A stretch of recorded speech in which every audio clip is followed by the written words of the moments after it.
picks up immediately after the breathtaking, tension-filled final moments of the first installment. The deafening roar of a colossal dreadnought-class Yautja vessel echoes across the tribal plaza as it cuts through the thick atmosphere of Yautja Prime, landing heavily amidst a cloud of dust and sparks. As the massive ramp slowly lowers, a figure steps into the dim light. It is none other than Voska, Dek's biological mother. She is a legendary Yautja matriarch and an elite warrior who mysteriously vanished from the tribe decades ago.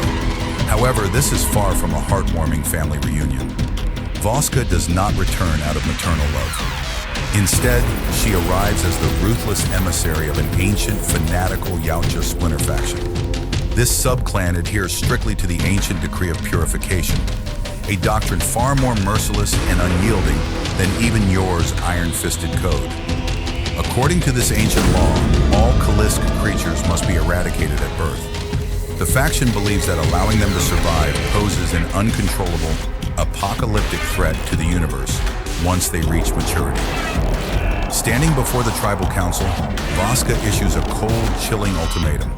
Surrender the young Kalisk creature, Bud, for immediate public execution. If they refuse, Dek, Thea, and Bud will be officially branded as bad bloods, outlaws of the Hunter's Code. They will become fair game, hunted by every Yautja warrior across the stars. Act 2, Exile into the Ashlands and the Forbidden Master. Faced with the impossible choice of sacrificing their companion, Dek flatly refuses his mother's demand. The explosive confrontation forces the trio into a desperate, chaotic escape. With hunters hot on their heels, they flee into the treacherous Ashlands, a cursed, desolate wasteland on Yautja Prime. This radioactive desert is a graveyard of ruined monuments, home only to horrific fauna and exiled mutated predators who have been cast out of society. Deep within this barren landscape, they cross paths with Skarn. He is a scarred, battle-hardened Yautja elder who once served as Njor's chief military strategist. Years ago, Njor banished Skarn for a singular act of defiance, opposing the ritualistic slaughter of weak Yautja younglings, including Dek himself. Seeing his younger self reflected in Dek's fierce determination, Skarn makes a fateful decision. He chooses to break the ultimate tribal taboo. In the shadows of the Ashlands, Skarn secretly trains Dek in the Void Fang, Nenvohin. This primitive, highly lethal martial art predates the establishment of the modern Hunter's Code.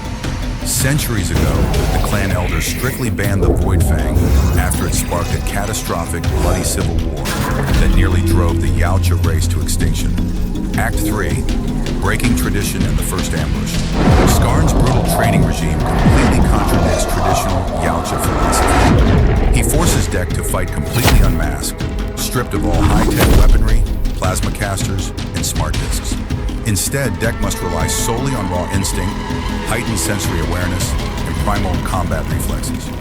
Most shockingly, Skarn teaches them the art of synchronization and teamwork, a concept heavily stigmatized as a dishonor by a society built entirely on solo hunter prestige.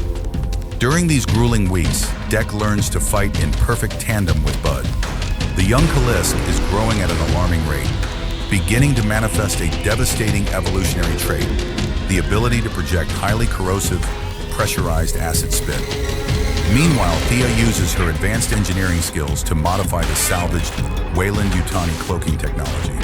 She turns it into a synchronized tactical stealth grid capable of masking the entire trio simultaneously. The strength of their new bond is soon put to the test. Voska tracks them down, sending a squad of elite trackers into the Ashlands. A chaotic ambush cuts Thea and Bud off from Dek.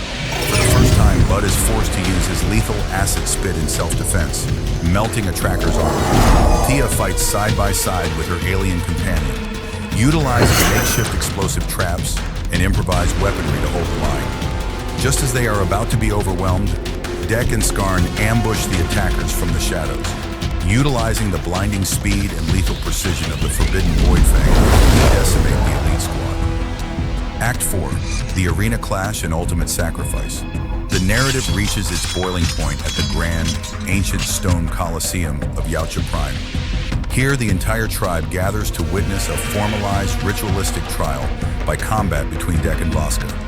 From the opening clash, the The mother's overwhelming physical strength and centuries of battlefield experience completely dominate the arena. Deck is violently thrown across the stone floor, his armor shattered. The tide turns when Vaska activates her advanced optical camouflage, vanishing from sight. However, Skarn's training has prepared Deck for this exact moment. Utilizing his